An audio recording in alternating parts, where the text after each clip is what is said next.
The subject is, who is the liberating entity of human society? Some people say that human beings attain salvation by their occult powers. This may or may not be the fact. What is occult power? It is the power that people acquire by their occult practices, by their cult. But they require inspiration, and that inspiration comes from a personal entity and not from any impersonal entity or entities. Furthermore, while moving along the path of spirituality, certainly the desideratum, the culminating point is salvation, and so there must be a Lord, a controlling entity of that culminating point. When anyone becomes one with the culminating point, one attains salvation. So the Lord of the culminating point is the liberating personality. Without His grace, without His help, no one can attain salvation. Now, who is the liberating personality? You must remember that each and every entity wants liberation, and they do not only want liberation, they want liberation of permanent nature, which is a salvation. Not mukti, but bimukti or moksha. Who is that mukti data? That giver of liberation. Some people of passive nature say that it is the time factor. A time is sure to come when we will attain salvation. Such a statement shows that these people have developed a psychology of lethargy. They do not want to do anything, and that is why they depend upon the temporal factor. But this temporal factor, you must remember, is a relative factor. It functions within the realm of relativity, within the realm of so many animate and inanimate entities. When the temporal factor is itself under bondage, how can it be the cause of salvation? Now, what is time? Time is the mental measurement of the mobility of action. If there is mental measurement, there must be many unit minds to measure it, and there must also be movement. There must be at least three entities. So, Kal or Kala Shakti or time cannot be the liberator. Even Mahakal will play with you, but it cannot grant you liberation. It is not within its scope. Then, is fate or accident the liberator? Actually, fate is a misnomer. Whatever you do for that, you will have to undergo a reaction, and when the original action is unknown to you, that reaction is called fate. Suppose your finger comes in contact with fire. While experiencing the reaction, while undergoing the pain, you know the cause, and in that case, you will not say that it is fate. But when the original action is not known to you, you call it fate. So fate cannot be the mukti data either. Some other people say that mukti is accidental, but there is nothing accidental in this world. Everything is in incident. Only when the cause of the incident is not known to us, or when the cause is translated into action within a short span of time, we call it an accident. So we cannot get liberation accidentally. It is a foolish idea. Then should this universe of the quinkle mental factors be regarded as the mukti data or liberator? No, certainly not. They are the causes of more and more bondages, more and more troubles. And if you worship these Panchbhutas, these five fundamental factors, your very existence will be converted into them. A glorious living being like a human being will be converted into stone or gold. The pain of bondage is equal in the case of stone or gold. So these quinkle mental factors are not the mukti data either. Then, is the causal matrix the liberator? No, certainly not. The causal matrix can function only with the definite permission of the causal consciousness, the causal cognition. Without his approval, the causal matrix cannot do anything. So, not even the causal matrix is the cause of creation. Then, is Sagun Brahma the creator of the universe, the Mukti Data? No. Sagun Brahma is also not the liberator, because he himself is under the bondage of Prakriti. And in fact, that is why we see this universe of varieties. So Sagun Brahma is also not the liberator. Then who is the liberator? The Mukti Data should not be within the bondage of Prakriti, but he should maintain a close link with the expressed universe. That consciousness which maintains a close link with the expressed world is the Mukti Data. Who knows all the pains, all the sorrows, all the happiness, all the glories of the expressed universe? He should be one with the universe. Otherwise, he will not be in position to realize the sorrows and pains of the suffering humanity. That Mukti Data is known as Tarak Brahma in Sanskrit. Tarak, Tray plus Nak, the liberating faculty. The word Tarak is prefixed only to his name and not to the name of Sagun Brahma or Nirgun Brahma or any other entity or entities. Lord Krishna has said, Paritranaya sadhunam vinasyaya cha duskritam dharma samsthapanarthaya sambhavami juge juge.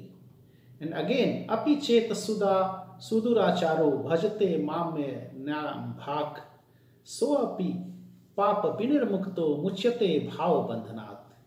Paritrana sadhunam. The Lord comes for the paritran of sadhus. What is the meaning of paritran? Tray plus lut is equal to tran. Tran means to grant relief. But he does not come merely for granting relief. He comes for paritran, that is for tran of permanent nature. Paritranaya sadhunam, who are the sadhus?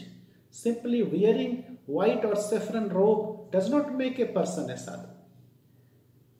Jat syahi jagati jantavah sadhu jivitah je punarne jayante shesha jathara gardhava prana yathatmanu visah bhuta nama pite tatah atma panayena bhutanam dayam kurvanti sadhava.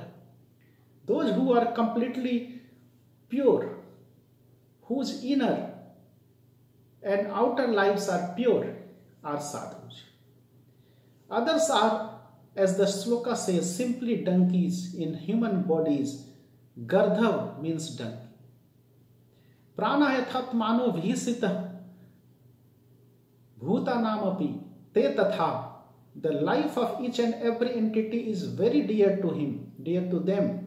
All love their lives very much. Those who share their same sentiment of love for other living beings, that is, they feel that just as my life is very dear, very beloved to me, so other lives are also very dear to me.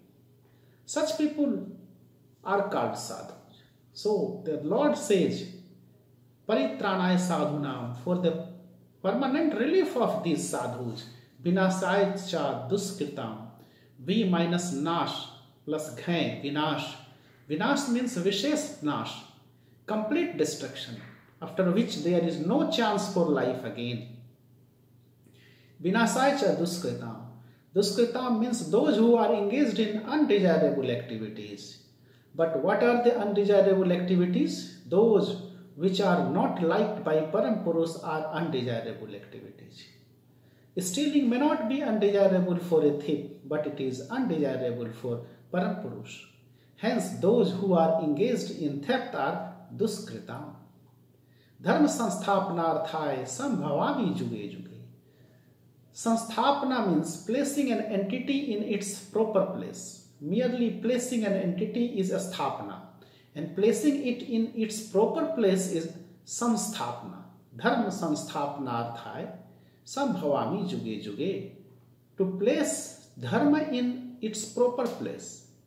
Here Lord Krishna does not say bhavami juge juge. Bhavami means to come into being, to be expressed in the realm of physicality. But he does not say bhavami, he says sambhavami. Sambhavami means samyak rupen bhavami. Each and every entity and particle is his expression, and so he is born daily in thousands and millions of lives. He is bhavami each day. So he does not say bhavami, he says sambhavami. I express myself in a special form with special faculties. And who is he? He is the Lord of the culminating point for each and every spiritual aspirant. The Lord that controls and inspires the much towards liberation comes here in a special form. And when does he come? Juge juge. Juge means at a critical juncture when the world's problem cannot be solved by ordinary humans, not even by Sabvipras. At such critical junctures, which are known as Juga Sandhi in Sanskrit, he has to come sambhavami juge juge. He says, I come during each and every jug. Jug means the time when one phase of movement of the human society comes to an end and another phase begins. That juncture is called Juga. So, one must remember that one may or may not again salvation by dint of one's own spiritual practice. One will have to depend on his grace, and because he is one with each and every expressed entity through his Ota and Prota Jog, he is your nearest and dearest one. You may depend on him completely, and your dependence on him is called Sharanagati. This Sharanagati is the only reply to all spiritual questions. Thus he clearly says, Apichet suduracharo bhajate mamya bhag so api papa vinirmukto muchyate bhav bandhanat devi aisa gunmayi mama maya durattaya mamev je prapadante maya metang tarantite. This maya is a dangerous force. The dexterous hands of maya create so many problems, and these problems are dangerous. Agathan gathan patiyasi maya. It is very difficult for human beings to surmount the effect of maya. But I am there. Those who have resorted to Sharanagati, who have taken shelter in me, will easily surmount these waves of difficulties, of worries and anxieties in life. Even sinners should depend upon me. I am here to help them. Uttamritya se sanu. He is not only the Lord of heaven, he is the Lord of hell also. Uta means hell. So even a sinner of hell should not become mentally disturbed, because the Lord of hell is with him. Apichet sudura charo bhajate mamya mama ninbhak. Even if the sinner of sinners resorts to Sharanagati, to complete surrender, then so api papa vinirmukta. They will be freed from all kinds of sins. Muchyate bhav bandhanat. They must attain salvation, for I am the granter of salvation.